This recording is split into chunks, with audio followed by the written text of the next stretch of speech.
Hi, my name is Dr. Lindsay Dillon. I'm an associate veterinarian here at Veterinary Center of Parker in Parker, Colorado.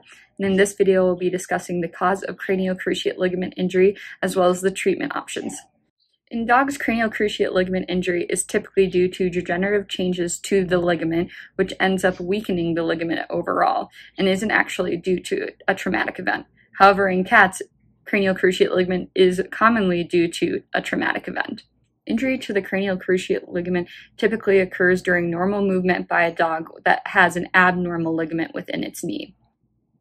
The cause for degeneration is unknown at this time. However, like I said in my previous videos, systemic diseases such as hyperadrenocorticism can lead to an overall weakening of the ligaments throughout the body.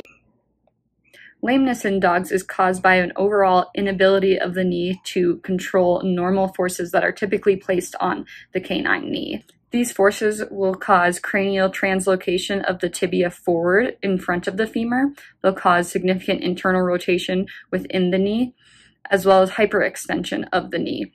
All of these lead to an overall instability of the knee and ultimately lead to osteoarthritis, which leads to pain and leads to even more lameness.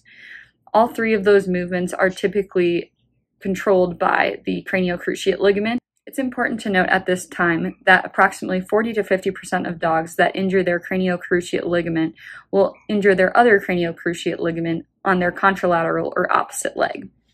There are two avenues of treatment for cranial cruciate ligament injury: surgical and medical. It's important to note that 50% of small dogs under 30 pounds and 20% of large dogs will return to full function of their knee with medical management alone. However, 85% of all surgical cases return to full function of knee after surgery.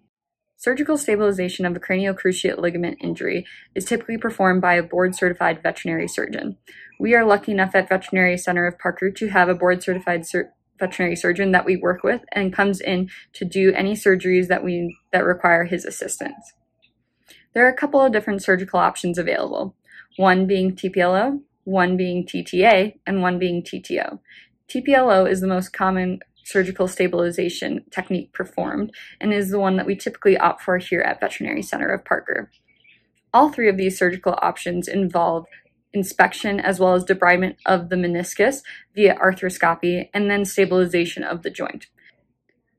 A TPLO here at Veterinary Center of Parker typically costs around $4,000, which includes anesthesia, time of surgery, radiographs pre and post-op, as well as take-home medications post-op. Next, we will discuss medical management. Like I stated previously, approximately 50% of small dogs under 30 pounds and approximately 20% of large dogs will regain full range of motion and function of their knee with medical management alone.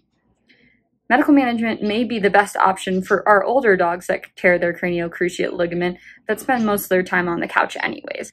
An acronym we like to use as veterinarians is WEDS, W-E-D-D-S, which stands for weight, exercise, diet, drugs, and supplements.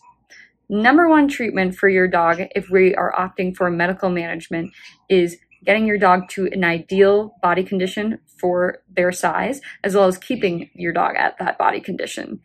It's important to keep your dog at an ideal body condition to put as little pressure as we can on their knee, and so that there isn't extra pressure on their knee, causing more internal rotation, more translocation, more effusion, and leading to even more arthritis and pain for your dog.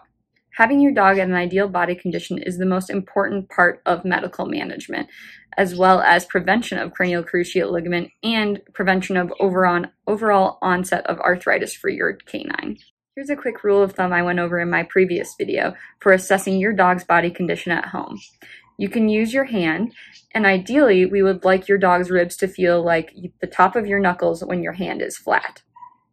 If your dog's ribs feel like the inside of your palm where there's a little cushioning and you have to push a little hard to feel their ribs, then they're overweight. And if your dog's ribs feel like your hand when it's in a fist and you're placing your hands over your knuckles, then they're underweight. So ideally we want to keep them at this perfect weight where we can feel their ribs without pressing, but they're not too skinny. Exercise is the next important aspect of medical management of cranial cruciate ligament injury. It's important to start physical rehabilitation early. Physical rehabilitation can include controlled leash walks at home, 4 to 6 weeks of strict rest at home where they're not running around and being crazy and jumping all over the couches, as well as something that's called a sit-to-stand exercise, which is basically like a squat for us. This can help decrease the amount of muscle atrophy as well as rebuild any muscle that has been lost due to this lameness and unuse of that knee and that leg.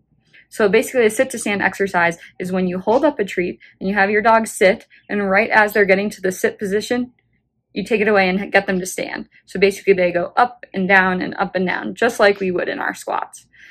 Additionally, swimming is a great type of physical therapy. Unfortunately, sometimes we can't do that during the winter, but it can be a great way to implement physical therapy that your dog also enjoys. There's also several different physical therapy facilities that can come up with a complete physical therapy plan for you and your pet. Diet is the next step of medical management of cranial cruciate ligament injury. There are several different prescription and non-prescription diets that are formulated for mobility, joint health, as well as weight loss. Adding in sardines a couple times a week as a nice tasty treat for your dog is a fun and delicious way for your dog to have natural omega fatty acids added into their diet. Omega fatty acids are beneficial for joint health as well as skin and cognitive health. Drugs are the next important aspect of medical management of cranial cruciate ligament injury. Acute management of any cranial cruciate ligament injury, whether surgical or medical management are elected by the owner, includes NSAIDs, which stand for non-steroidal anti-inflammatories. NSAIDs can include Rimadyl, Galliprant, Carprofen, and Meloxicam. NSAIDs reduce inflammation within the joint and provide pain relief.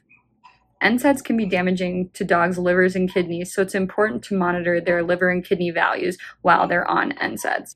Here at Veterinary Center of Parker, if a patient is going to be on NSAIDs long-term, we require baseline blood work to be run, so we have a baseline value of those kidney and liver values, and then blood work run 1 month after starting NSAIDs so that we can see if the dog or cat is tolerating their NSAIDs well, and then every 6 months after that to make sure they are continuing to tolerate their NSAIDs well and we're not causing any damage to their livers or kidneys.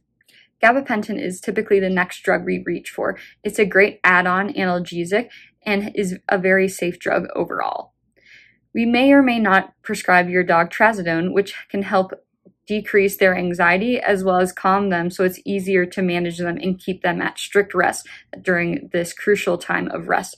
Adequan is another great drug to use during this time. It is a drug that's used to treat secondary osteoarthritis that's caused by the instability of the knee. Adequan reduces inflammation, restores lubrication of the joint, repairs cartilage, and actually can reverse the cycle of osteoarthritis. It is typically done in a 1-month course with 2 injections weekly. Dogs can either come into our clinic to be given their injection, or we can send them home with their injectable. The next important aspect of medical management is supplements. Here at Veterinary Center of Parker, we have a wide variety of supplements that we can offer you and your dog for treatment of cranial cruciate ligament injury. These include Phycox, Dasquin, Cosequin, Osteo, omega-3s, and we even have laser that we typically like to use on dogs to decrease inflammation.